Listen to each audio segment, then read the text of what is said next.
in a row calls of the weekend. Joining us down the right to a guest sign, Rudy Carpenter. We get to say Happy New Year's to Rudy. How you doing, Rudy? What's going on, man? Oh, I'm doing good. How are you guys? Doing good, good. Appreciate you coming on. We've been talking a lot about Kyler Murray. It seems as though this Cardinal team going into this offseason, you got the 4th pick overall, you got your coaching staff intact, and then you have coaches saying that Kyler is the guy. Have you seen enough of him the last 4 weeks to give you that? Would you agree, I should say, the last 4 weeks that he's the right guy for the job here?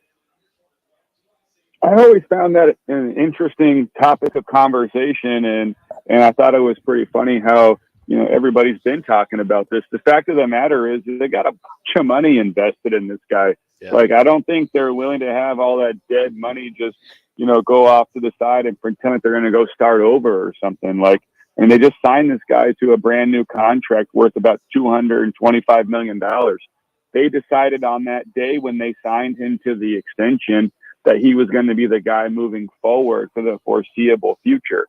With that being said, is it nice that he came back from injury and, in my view, played pretty well, over the last, 3 or 4 games of the season? Yeah, I think it's nice. I think it's good. Things are moving in the right direction, and it's really good for Kyler to be able to go in the off season with some really, really good momentum, some really, really good confidence. And for, I think this team to be able to kind of rally around the coaching staff and to look at this new front office and at this new staff and say, hey, look, I think that, these guys will be able to get it done moving forward. There was time throughout the course of this season where I think people really wondered if Jonathan Gannon was the right guy for the job. And I think right now, throughout the last half of the season, or maybe more specifically the last quarter of the season, I think he showed some really, really good improvement, both as a head coach and Kyler Murray as well. Do you think that the main reason why the passing game clicked, let's just say, really the last 3 or 4 games, it was nice to see him throwing to receivers these last 2 or 3 games versus Trey McBride and Swaim at times, was his understanding, the comfort, understanding to stay in the pocket, have some success? What was it in particular that you saw the passing game grow these last couple of games?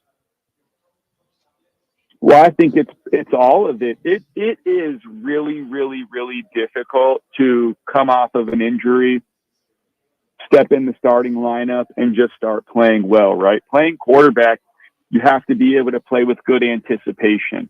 You have to be able to be accurate. You have to be able to play with good timing, right? You have to be able to be a good decision maker.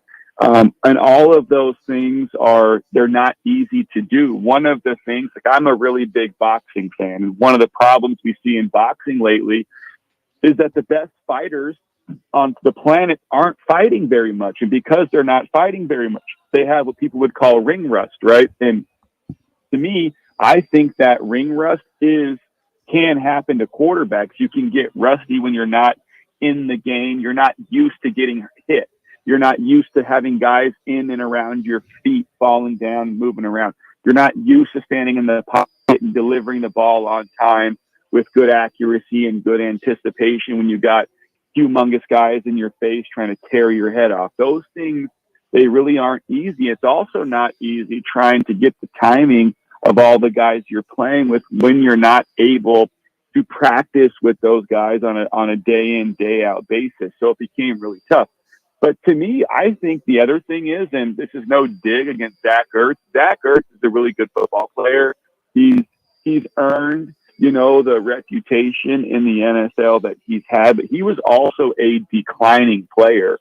And sometimes you get a guy like that on your team, you get a guy like that on your, in the huddle, and based on who he was in the past and things he's done, sometimes you can feel yourself as an offense, as a play caller, or as a quarterback trying to force the ball to a guy like that who's over time shown you he can be a great playmaker. But to me, he really, kind of fell off this year and struggled. And because of that, we saw less of Trey McBride. So all of a sudden, Zach Ertz is gone, and now all of a sudden, Trey McBride steps into that role. And because of the opportunity he got, really took advantage of it. But it same thing with guys like Michael Wilson or some of these other guys. Really, it's just about opportunity. So to me, moving forward for the Arizona Cardinals, they're going to have to figure out what they're going to do in the draft. And then it's going to be a really, really, really, really big offseason for them regarding OTAs and training camp or things of that nature for Kyler Murray and this offense and Drew Petzing to really figure out who's going to be the core group of guys and who's really going to be able to make these big plays happen next season. Rudy, explain this then to our listening audience. You played the game at such a high level, just like our esteemed colleague, Manuch. How does that happen when a quarterback and a wide receiver or tight end get on the same page and all of a sudden that receiver becomes the go-to guy, almost any play that you can go to him? Does he lock on him the entire time, or is it part of the system of the offense? How does that work? Can you repeat that question? You broke up a little bit. I'm sorry about that. Hope you get this one clean. I'm really curious how a quarterback gets comfortable with one particular wide receiver or tight end. How does that happen? Does that happen in practice, or does it happen as the games are going on? And it seems like you can throw to that guy on almost any down. Explain how that happens. Yeah, I think that's a good question. And for me, without trying to name drop too much, I got a really good opportunity to see it in Dallas with Tony Romo and Jason Witten.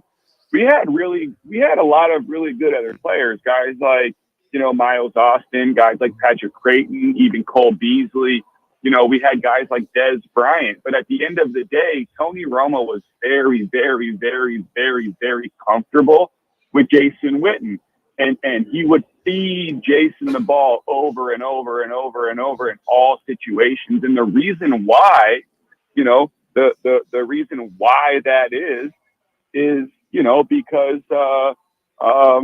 not only did Jason Witten do it in practice on a week in, week out basis, both in OTAs, training camp, off season, just showed up for Tony, but he also did it regularly in football games in some big moments, whether it's big moments in the regular season, whether it was big moments to try to win an NFC East championship game, whether it was in the playoffs and they're getting two-man coverage against the Detroit Lions and he wins on an option route and cover two-man. To me, what it really is it's just credibility and equity, and you earn that by, in practice, doing it over and over and over and over and over again, but also doing it in really, really big, big moments in the game. And the quarterback just really starts to trust you. The quarterback really starts to believe in you. The quarterback understands that when we are in gotta have it situations, this guy is going to win.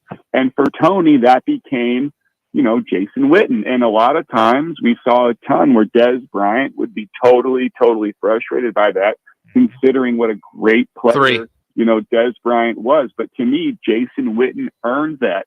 He's in the right place at the right time, all the time. He's quarterback friendly. He's got a good feel, and he makes contested catches in one-on-one situations. And so when you can do that over and over again, naturally as a quarterback, you're going to lean on that guy. So Kyler's going to have to figure out who his guys are going to be. He no longer has DeAndre Hopkins. He no longer has one of those known big play guys. And so, Trey McBride has turned into that, but they're going to have to find some more guys, for Kyler Murray if they want to take advantage of who Kyler is and who he can be. Rudy, as always, buddy, thanks for the time. Have you been pretty busy still with all the transfer portal stuff? Seems like some of that stuff was still filtering through last week.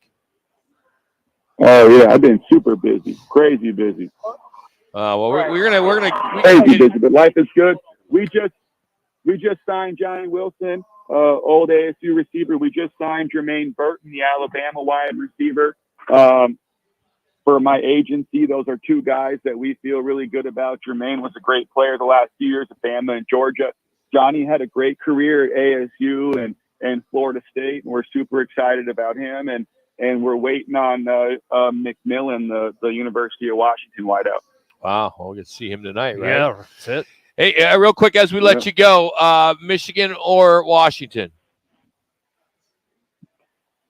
Oh, man, that's a tough 1 minute. I would love to see the University of Washington win this game. I really would. I would love to see Michael Penix go out there and throw the ball all over the yard and really, really crush it. I don't know what the lines are as far as the gambling world goes, but I don't know, man. Michigan is a really good football team, and they're really, really tough. And they're very physical. And in games like this, moments like that, that's something that you can lean on, definitely. If I was a betting man and I was just betting up straight win or a straight loss, I'm taking Michigan in this game. Yeah, I think a lot of people feel the same way. We were a lot of people rooting for Washington. Rudy, thank you, buddy. Appreciate it. That's Rudy Carpenter. That's Rudy Carpenter joining us, breaking it down as he always does. Appreciate his time. Brought to you today by All City Towing. If you're looking for a new career in 2024 that pays great, incredible benefits, All City Towing continues to look for new people to join their team. Head to allcitytowing.com and search careers. That's All City Towing.